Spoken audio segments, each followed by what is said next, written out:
এই বছরটা যেন মাছ আর মাছ, যেদিকে তাকানো যায় সেদিকে শুধু মাছ। আসলে এবার একটু বর্ষাটা একটু বেশি, তো প্রায় 3-4 মাস ধরে বৃষ্টির কারণে মাঠে প্রচুর মাছ।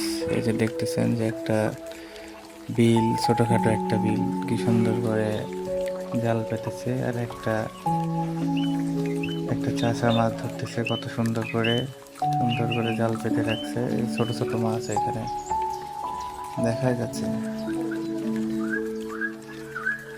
আসলে বাঙালির বুদ্ধি শেষ নাই, কত কৌশলে মাছ ধরে এরা, প্রচুর বুদ্ধি এদের। এখানে বিভিন্ন ধরনের মাছ, ছোট ছোট মাছ, পুঁটি, দাড়কি।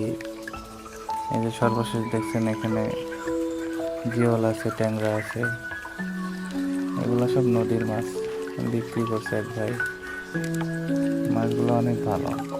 এসব মাছ সচরাচর এখন বেশি পাওয়া যাচ্ছে। এখন আসলে বর্ষাকাল তো, এখন চারিদিকে মাছ ধরতেছে আর মাছগুলো পাওয়া যায়।